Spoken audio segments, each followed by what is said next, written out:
Celeb Savant is a career retrospective type interview focusing on singers, actors, and industry experts. Join Barrett Edelstein now as he dives into the entertainment world.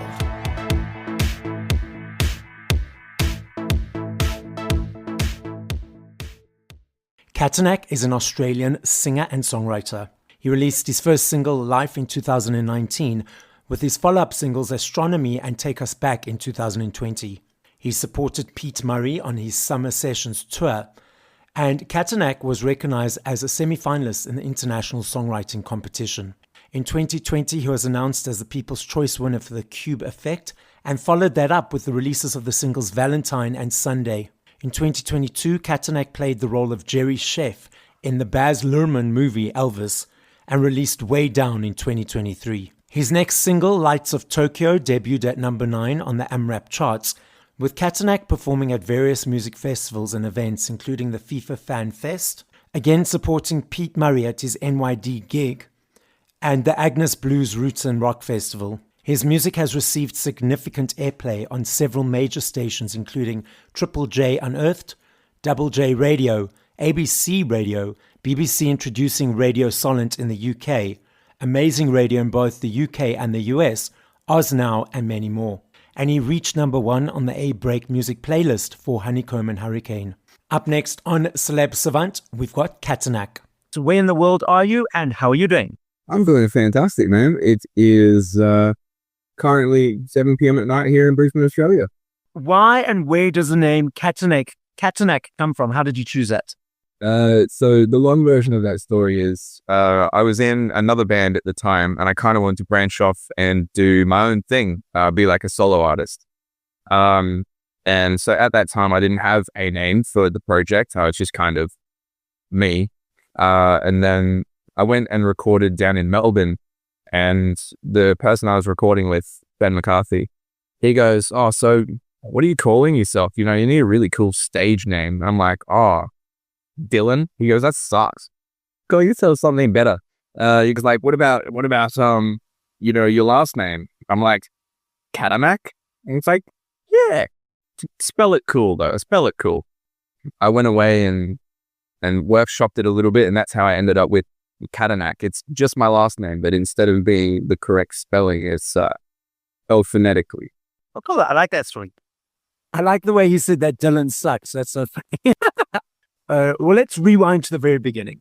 At what age did you feel cool, whether as a teenager or as a child, that you are creative, that you want to be in the creative world, creating music, and how did that journey progress to where we are today? Ever since I can remember, which I can't tell you what age that is. It could be 3, it could be 8, whatever sentience started. I wanted to be a musician. Both my father and my uncle were playing at bands for as long as I can remember, since I was a kid. And so I basically grew up watching live music every other weekend my entire life. I was pretty much indoctrinated into it from the start. So I learned several instruments all the way up until high school, to when I kind of branched off and did my own thing.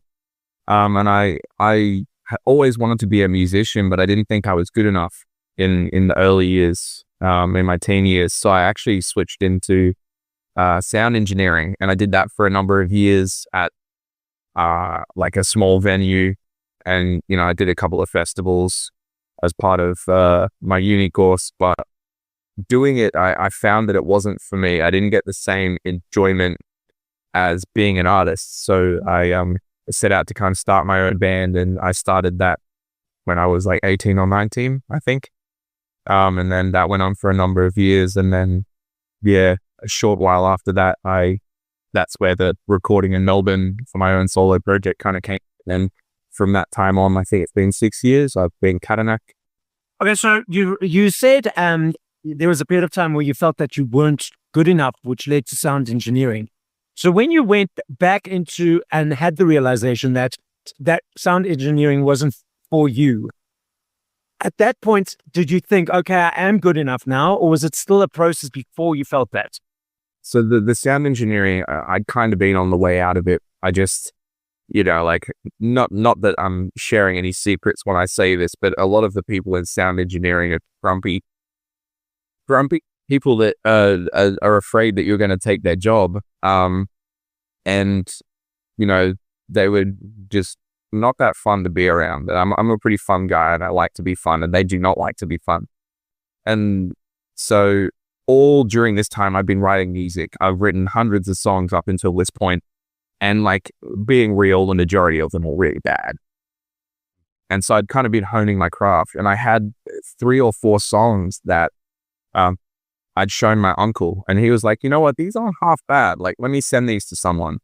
And he sent them to Ben McCarthy. And he went, nah, dude, these are killer songs. Like, you've got to come to Melbourne. We have to record these.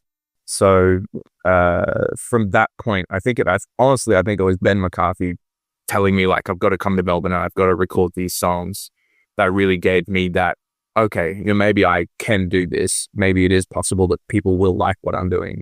And I mean, that's certainly pretty true. The first song that I released as Katanak, which I think was either Astronomy or Life, it has 130,000 plays on it, which was pretty cool. So clearly people enjoyed it. So when you got that feedback from Ben McCarthy and him saying, cool, come to Melbourne, these are fantastic, were you surprised, or was like, oh, okay, maybe I'm okay? I mean, it was one of those things where that was the end goal. I wanted to be exactly. So majority of the time, it's your own self-perception that's stopping you from being the best. Not that, you know, I'm the best. It's one of those things where you're probably a lot better than you give yourself credit for. It takes somebody on the outside to go, nah, man, this is good. Like, and a fan series. Okay, so you've referenced writing songs. So from 0 to 3 to 4 minutes in creating a song, is it easy every time? What motivates it? What invigorates it? Do you write by yourself, collaborate with others? Let's unpack your creative process and brain. I enjoy writing with other people. I often find that's the hardest part, though, not because working with someone else is hard, but because when you're not in the same room, it's really difficult to convey an idea and like really build off it when the other person has no idea what you're doing on the other side. When you're sitting in the same room as them and you go, oh, here's this riff, and they go, that's sick, try this. It's a lot easier when you can hand them the guitar and then they do it. But majority of the time I write by myself. And I really enjoy writing by myself. And to answer the first part of the question, it's not always easy. It's been really difficult, and it never gets easier. It gets quicker, but it never gets easier. You know, it's one of those things where a lot of the songs that I've written and that have been released, you could call it divine intervention. It's one of those things where it just happens, and yes, it all comes out in 1 hour. You know, I wrote a song yesterday, not yesterday, the day before. I wrote the entire song in like just 30 minutes, and it's literally one of the best songs I've ever written. And it's because I was writing about my daughter. You know, it's one of those things where I had my daughter 2 weeks ago. And congratulations. Thank you. It's one of those things where it's one of those moments where the emotion's real and you can feel it, and the song sings that without even needing words. You know, that was a really quick experience, and it's literally my favorite song. You know, not because I'm biased or anything. Yeah. But it feels right. Whereas I've spent months and months and months and years on songs that haven't been released that I loved, but I just can't get them to that final step. And that could probably be the perfectionist in me, but those songs just didn't happen in 1 minute. Like, I'd be working songs for years. I've got one song that hasn't come out that I've had since 2016 that I love and I want to put out there, but I just don't like it enough. Like, I don't think it's up to par with the other stuff that I've got, but I really love it. So I keep workshopping it year after year until I, hoping that eventually I'll find something that works. When you're in this process of having a song since 2016 and you keep processing it or workshopping it, as you reference, that doesn't ever get frustrating? I hate it because I love the songs. I love them. And I hate that I can't put them out there as they are because they're not up to scratch. Or look, at the end of the day, I could put them out there and nothing would change. People wouldn't, if I never opened my mouth, people would just assume that's the exact way that I wanted the songs to be. Yes. And that would be the end of it. No one would ever question it because they went, oh, he's released it. That's clearly what he was going for. But to me, I know they can be better. There's always something that can be better. And it's that probably good mindset to have. But it's just the way that I work. And so when I release something, more often than not, I'm quite happy with the product. I love me a CD. I love the energy exchange between myself and you guys, because it's hard work that you put something together. I love the journey of the choice, the experience, unpacking, the listen from song one to whatever number, the booklets, all those bits and bobs. I'm not sure if you're aware, all physicals, massive comeback. Vinyls alone in the UK, 5.9 million sales last year, the biggest since 1990. Cassettes on upward trajectory, CDs in the UK as well. Now, there's a basket of products in the UK where people gauge the prices based on exchanges, and on that they gauge the taxes.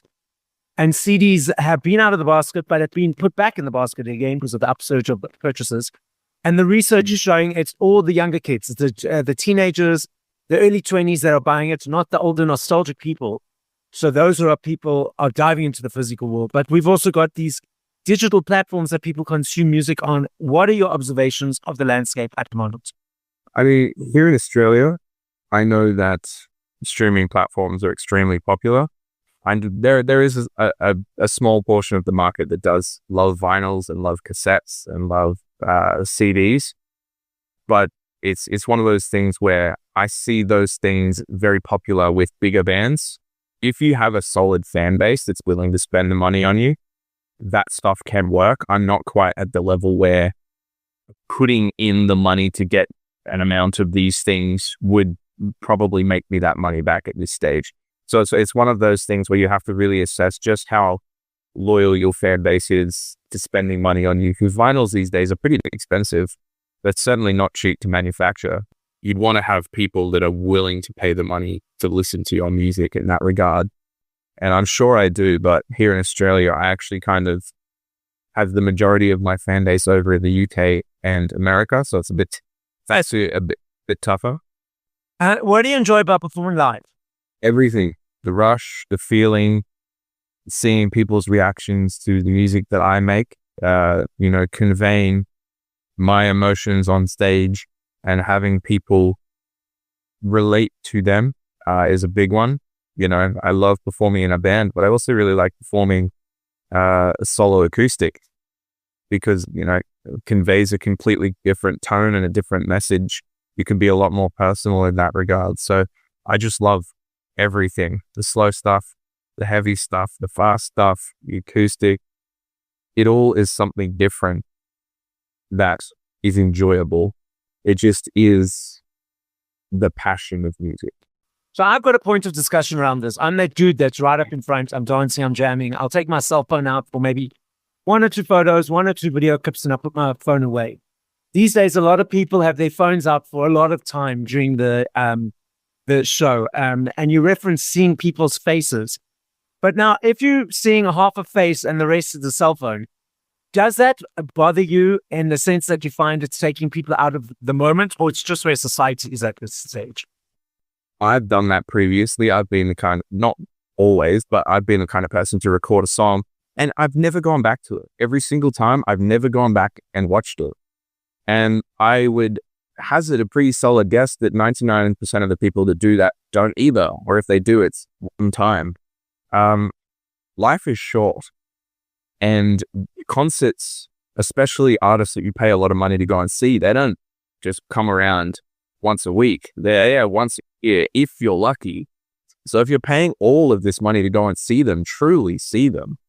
I've performed a gig where we had a bit of a smaller venue, so it was quite a small setup where we were playing, having the time of our lives, and these group of girls come up and they pull out their phones, they record us, they act like they're having a great time, and then they put their phone away and walk away. And it's like, hold on a sec, don't just use this for class or whatever it is that you're trying to do. That's weird. I'm sorry. I've noticed lately, a handful of people as well, is that the people in front, it's their favorite artists, but they turn around so the back is facing the stage. They're filming themselves singing the song with the artist 5 centimeters in the background. and it's a favorite artist, and yet they want all the focus to be on them. And I was like watching this, and I'm like, how bizarre! Like it's just the weirdest thing. Anyway, Yeah, but like I said, if you're paying all this money, watch the artist, because you might be filming them from your perspective. They're looking at you being like, really, you paid $700 to come and see me and you're not even going to look at me? Yeah, I know, like, not to make it self-centered, but no, but yeah, but they make it exactly. They're making it all about them, and no, not about the experience. it's just going to say social media these days is it's only for social media. They post it. Look at me, I'm having such a great time. I don't care. Enjoy yourself, but don't tell me about it. I don't need to know. Exactly. Tell me what's coming up next.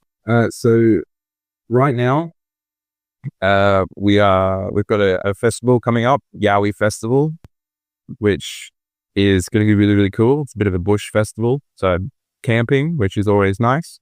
And then a little while after that, we've got a schoolies festival, so performing on the beach, which I think is pretty cool. I've never performed on the beach before.